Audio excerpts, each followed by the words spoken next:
Здравствуйте! В эфире программа «Интервью», и сегодня в нашей студии наш коллега, работавший непосредственно в революционном Киеве, журналист телеканала Life News Ацамаз Кочиев. Ацамаз, добрый день! Добрый. И именно в революционном, потому что сегодня это не революционный Киев, а гражданская война. Ну, то, что в Киеве происходит, это на устах у всех, но мы начнем, пожалуй, с приятной новости. Мы знаем, что совсем недавно тебе в Кремле вручили медаль за заслуги перед Отечеством. Мы в первую очередь тебя с этой наградой поздравляем, в любом случае заслуженная награда, но к ней вела долгая и тяжелая дорога. И я предлагаю воссоздать историю в хронологическом порядке, поэтому, может, начнем с того, что вот как ты получил редакционное задание, отправился на Майдан, и как дальше развивались события? Мне поступило предложение от моего непосредственного руководителя, который, кстати, сейчас находится в плену, Марат Сайченко. Он руководитель видеослужбы телеканала Life News. Ты хочешь командировку? А кто не хочет командировку? Я говорю, да, конечно хочу. А куда нужно ехать? Он говорит, в Киев. Я говорю, поехали, еду. Он говорит, самолет через 4 часа, давай собирай аппаратуру. Я говорю, а можно домой за зубной щеткой? Сказать, нет. У тебя через час выезд в аэропорт, вперед. Сели в самолет, летим, прилетели в Киев, сели в такси, приехали на Майдан через пробки, зашли в гостиницу отель «Казацкий», который непосредственно на площади находится, на 5-м этаже с балконом с видом на Майдан. Шикарное место для журналистов. Просто все идеально. Все видно, как на ладони. Картину видно, контролируешь ее. Даже в те моменты, когда мы заходили и заряжались или забегали перекусить в свой номер, мы все равно продолжали контролировать. И ночью, когда нам удавалось там немного поспать, мы все равно, дверь открыта на балкон и слышишь. Если очень сильно начинают часто взрываться светошумовые гранаты, значит опять там идет напряжение, накал ситуации, нужно опять вставать там в 4 утра или во сколько бы это ни было, одеваться, брать аппаратуру, бронежилеты, идти и выходить в прямой эфир. Вот так мы попали с корабля на бал. И когда спустя 1,5 месяца мой коллега Семен Пегов, корреспондент в кадре, а я оператор, показал мне 2 фотографии. Фотография первая, где мы в самолете, летим на Майдан, в Киев. Холеные 2 парня, вот так вот селфи, себя сфотографировали двоих, они такие прям розовенькие. И ровно фотография через 5 часов после первых 2 прямых эфиров меня просто поразила разница. Во-первых, он был ранен вот сюда немножко, кровь шла. И мы все потные в этих бронежилетах и касках, и как это называется, намордники вот эти вот, которые от слезоточивого газа защищают тебя. Как это называется? Противогазы. Вот с таким вот стеклом. И ты весь мокрый, взмыленный. И разница вот этих 2 фотографий, она, конечно, впечатлила. Даже у себя там в соцсетях на страничке разместил. Лайки собрала, конечно. Вот. И единственное, первое, с чем мы столкнулись, это с тем, что на Семена Пегова прилетела вот эта бутылка, коктейль Молотова с зажигательной смесью. У него левое плечо загорелось. Он, не вынимая микрофона из рук, продолжал передавать новости, а ребята майдановские активисты, они его прямо в кадре, в прямом тушили. Чуть-чуть попало на меня, но у меня не сильно загорелось. Сильно попало на другого парня, которого повалили и начали тряпками гасить. Это тоже было в прямом эфире. Это все развивалось очень стремительно, да? Сколько дней вот до той самой даты X, когда была съемка, да, той самой «Небесной сотни»? Сколько вы пробыли там и как тогда развивались события? Вот мы прилетели 18 числа. 18 мы сутки работали, не спав. До 19-го. 19-го мы немножко передохнули и выскакивали постоянно из гостиницы и работали. Наступило утро 20 числа, и мы в окно нашего балкона, увидели следующую картину. Беркут отступил. Это удивительно, что Беркут отступил. Он сдал позиции, и он ушел на Институтскую улицу. И вот нужно сказать, что Институтская улица — это улица, которая соединяет Майдан с правительственными корпусами. Это улица, по которой наикратчайший путь для того, чтобы протестующим прийти к правительственным корпусам, к Раде, Дом правительства, Дворцу президентскому и, значит, занять эти территории и занять эти здания, да, и совершить революцию. И они ушли с Майдана по Институтской улице и заняли там позицию. И мы видим, что Майдан двинулся в контрнаступление. То есть не контр, а в наступление. Мы что делаем? Естественно, мы понимаем, мы же нормальные люди, мыслящие, мы понимаем, что эпицентр перемещается, и это событие, и его нужно срочно освещать, нужно выходить в прямой эфир.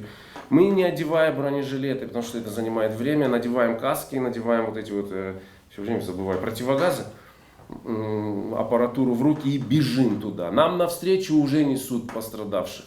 Их уже откачивают искусственное дыхание, кто-то плачет над погибшими. И мы это все не снимаем, потому что мы понимаем, то, откуда их несут, там происходит какой-то ужас. И задача журналиста снять этот ужас. Ибо пока общество не увидит кадров, а просто прочитает текст, оно не возмущается, оно не шевелится сегодня. Необходимы кадры. И наша задача дать эти кадры миру.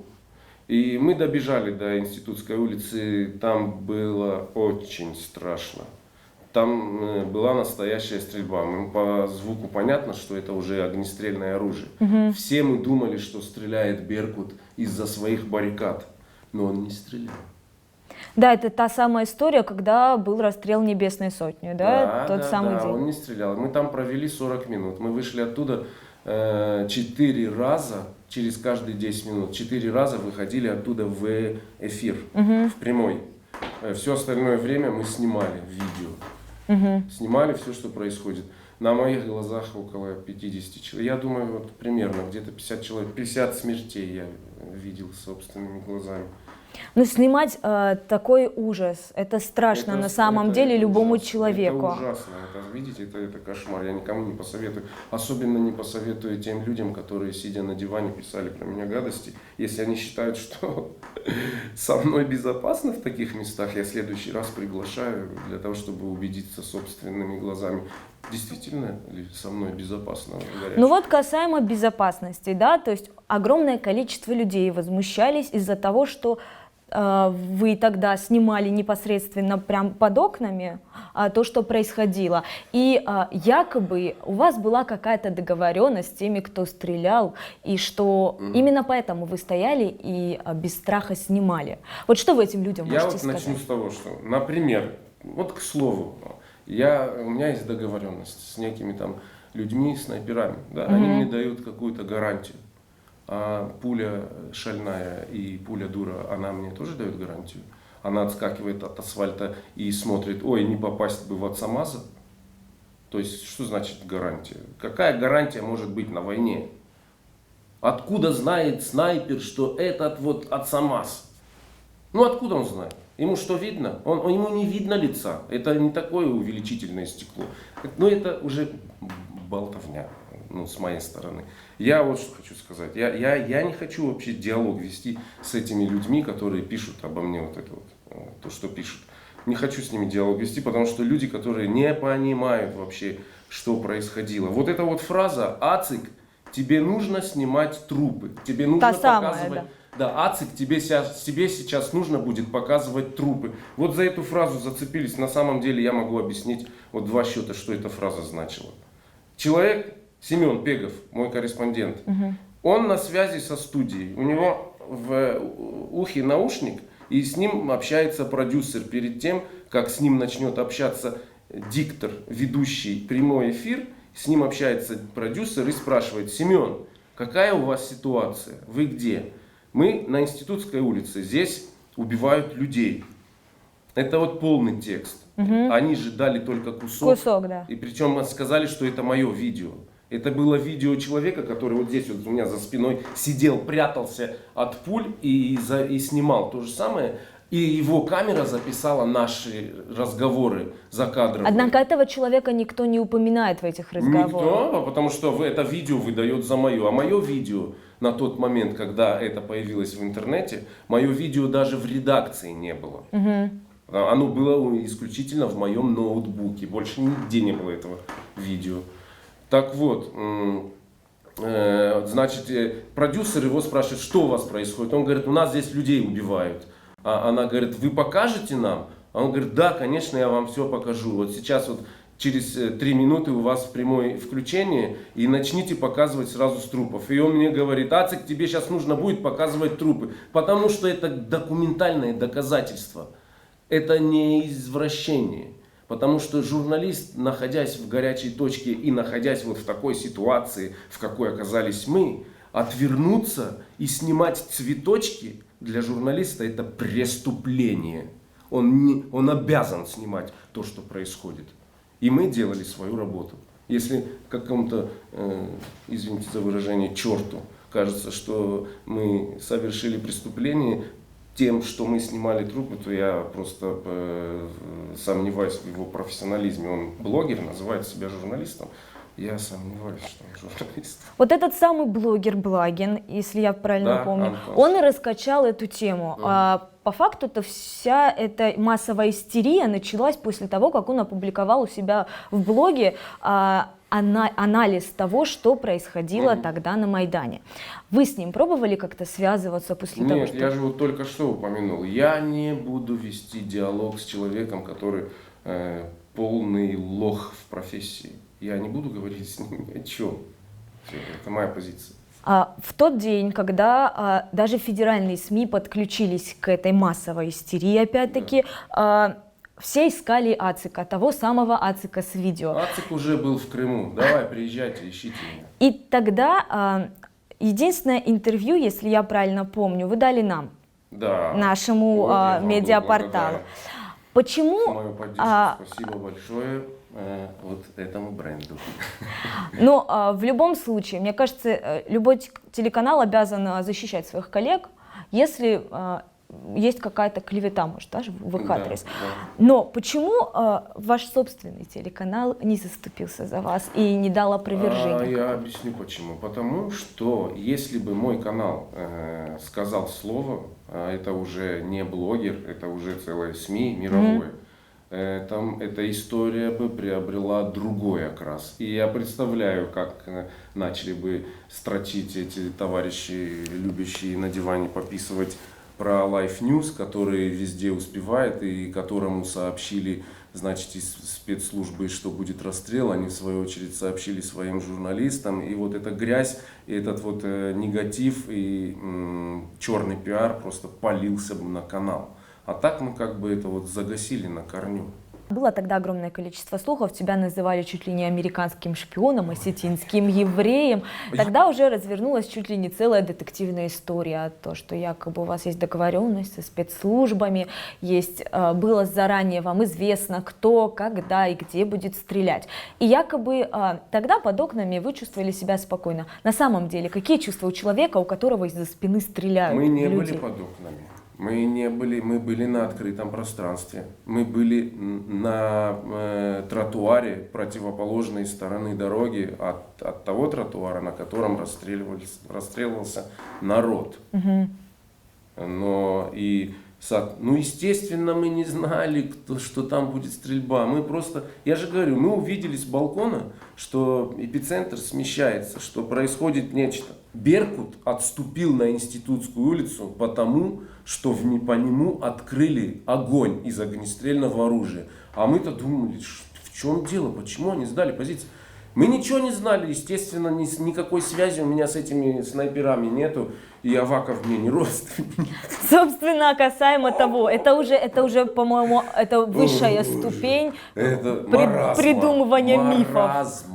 Просто маразма. Какой же он мне родственник? Да, я слышал, что у него какие-то осетинские корни, да, что у него мама из Цхинвала по фамилии Габараева. Но вот согласись со мной, вот здесь, живя в маленькой нашей родной Осетии, копнешь Любой человек тебе окажется родственником. В каком-либо колене. Какой-нибудь, да. По-любому будет тебе родственник. Ну, это маразм просто уже. Просто маразм. Какой он мне родственник?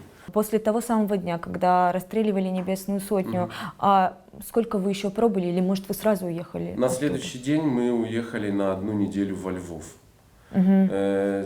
Самое запоминающееся, что мы во Львове сняли, это Стрий, город Стрий, маленький, в 60 километрах от Львова. Это место рождения и родина Степана Бендеры. Нам сообщил наш водитель, который нас возил по Львову, что там демонтировали памятник воину-освободителю. И мы ночью двинули туда снимать. А там, представляешь, да, какой город? Тот самый. СМИ. Мы договорились с Семеном Пеговым, кто бы нас ни спрашивал. То есть мы вот снимаем пустой постамент, и он краской, там на нем написано на пустом постаменте «Uno Unso». Это националистическая организация, которую возглавлял Музычка. Мы же интервью берем там возле этого памятника. Ну и приходится как бы на русском говорить. И мы договорились, что давай на вопрос, а с какого телевидения будем говорить с грузинского. Благо я могу этот акцент подделать. Ага. Ну и в общем сняли мы этот памятник. Вернулись в Львов. На следующий день у нас был прямой эфир прямо на Львовском Майдане. Мы развернули аппаратуру, включились, созвонились с редакцией. Все слышат, что мы русский канал. Вокруг вот так обступили и ждут, когда Семен Пегов будет вещать. И что он будет вещать. Семен Пегов включили эфир. Нас слышит редакция, нас видит редакция. Шикарная связь. Вперед, поехали. Семен Пегов начал вещать, значит, говорит о том, что вот что здесь на Майдане происходит. Рассказал о впечатлениях, какие он получил за несколько дней, пребывая во Львове, от львовян. Рассказал о своих впечатлениях, значит, описал ситуацию и так далее. Эфир закончился, 3 минуты где-то, да. Он подошел ко мне, к камере, соответственно, к людям, и его спрашивают: а вы правда и российский телеканал? Он говорит: ну да, Life News. Пожали руку. Пожали руку. А ведь он их назвал сепаратистами в эфире. Но на фоне этого он сказал добрые слова о том, что действительно здесь к русским относятся хорошо, потому что в тот момент еще нормально было. И они пожали ему руку. Во Львове, что Львове. особенно важно Во в этой Львове. истории. Сейчас там продолжаются убийства просто мирного населения, и никто это не контролирует, хотя и никто не наказывает виновных сейчас. О, боже мой, а по сравнению с тем, что они сделали в Одессе, это что, это как назвать, это что, это благородные войны? А то, что с моими друзьями происходит? Что журналистов сейчас обвинили в терроризме. Это благородно. Давайте, ребята, воевать с военными. Оставьте журналистов. Не нравится, как они освещают со своей позиции, да, новости. Ваши тоже нам не нравятся новости. Оставьте журналистов и врачей в покое. И мирных граждан. Воюйте с людьми, с оружием. Давайте благородно воевать. Я призываю вас. Вот говоря о ваших коллегах, Марат Сайченко, Олег Сидякин, они сейчас находятся оба в плену, да? Вот. Насколько мы знаем, Нацгвардия не планирует их в ближайшее время отпускать, и мы знаем, что общественность встала на их защиту. Проходят акции, и она сейчас идет в соцсетях очень активно, Save Our Guys. Да, и я участвую в ней очень активно, да. Сегодня я часа 4 назад разговаривал с мамой Марата Сайченко. Пока все так же, она бедная плачет. А есть ли какие-то переговоры, возможно, с представителями? Можно я сейчас поделюсь? Мы во Львове познакомились с одной журналисткой. Ник ее Ольга Бараболька в Фейсбуке. Она у меня в друзьях. И она сегодня какую-то публикацию мне на страницу поместила. Я ее не читаю, потому что она на украинской мове, а я не разумею соль. Так я ей написал. И ей дополнительно пишу, я говорю: вот ребят-то отпустите, говорю, за что? Она говорит: а разве это журналисты? Я говорю: товарищ, Я говорю, этот человек принимал меня на работу. Он говорит, 20 лет работает в журналистике. Я говорю, да, у тебя интернета нет под рукой? Посмотри, кто такой Марат Сайченко, Олег Сидякин. Я говорю, он мой непосредственный руководитель, а Олег мой коллега. Я говорю, давайте вести благородные войны. Я говорю, зачем вот то, что я сейчас вам говорил, это вот все оттуда. Зачем воевать с журналистами? Оля, ты же сама журналист. Она говорит, я вот слышала, что они террористы. Я говорю, я дякую тебя за то, что ты мне поверила. Они были, значит, с какими-то бойцами рядом находились, у которых в руке было оружие. Автомат или ПЗРК, неважно, танк у них был. Ну, журналист на войне по-любому рядом с военными людьми находится. И что из-за этого он что, соучастник? Нет, он же с видеокамерой, у него же нет оружия. Естественно, он на войне должен быть с людьми вооруженными. Он же не будет у бабки в хате сидеть и этот самогон попивать, а там война идет. Ему же нужно быть как раз в гуще событий. Конечно, их арестовали вместе с военными. Но их нужно было отпускать. После всех этих событий вы побывали во Львове, отсняли свой материал. А что дальше? На этом закончилось это? Во Львове мы сделали очень хорошие несколько спецрепортажей. Неделю там провели или меньше, не помню. И оттуда вылетели в Крым. Никто не знал, что мы приедем и попадем вот на эту вот... Там чуть кровопролитие не произошло, когда возле этой вот местной Рады татарские активисты вот этого Меджлиса, это они не представляют татарский народ. Они отдельная организация общественная. И русский народ столкнулся стенка на стенку, полетели уже бутылки друг в друга, кулаки, и даже были первые раненые. Я снимал сам, как человеку вот здесь вот голову пробило, и женщины ему бинтами все это, значит, смачивают, он весь в крови сидит, вот так капает. И мы вот пролезли со своей аппаратурой в прямом эфире прям между ними пролезли, и, значит, нас вот так вот зажали, и ор идет, с одной стороны татары, с другой стороны казаки, злые все, мы посередине, милиция зажата, никто не может шевельнуться. Семен Пегов мне говорит, камеру на меня. Я говорю, Семен, я не могу ее повернуть, вообще рука не шевелится, вот зажали вот так вот. Я говорю, слушай, надо выбираться отсюда. И мы какими-то там силами, усилиями выбрались оттуда. Хорошо, не пострадали, слава богу. Вот так мы приехали посмотреть Крым. И удачная потом поездочка. Все остальное всем известно. Мы провели в Крыму месяц. Месяц проработали там, включая сам референдум, ответственный день. На следующий день, 17 марта, я проснулся и запостил в Фейсбуке, я проснулся в России. В этой командировке вообще, да, вот в этой вот крымско-украинской моей полуторамесячной командировки, она, наверное, на всю жизнь не запомнится не потому, что это горячая точка, а потому что в ней было все. Смерть, в ней была любовь, просто великолепная мужская дружба, достаточно нормированные алкогольные посиделки. В общем, в этой командировке было все. Вот все было. Ну, самое замечательное, наверное, в этой командировке, то, что она все-таки закончилась хорошо. Да. Это награда в целом для вас что? Вот это признание какое-то от государства или, не знаю, награда за труды? Как она воспринимается лично? Я считаю, что это самое большое событие в моей жизни. Я не представляешь, как я рад. Это признание, конечно, это нет слов. Вот она дает чувство уверенности, эта награда. Что дальше? Вот отпуск закончится, может, в какой-то степени все чуть-чуть забудется. Что дальше?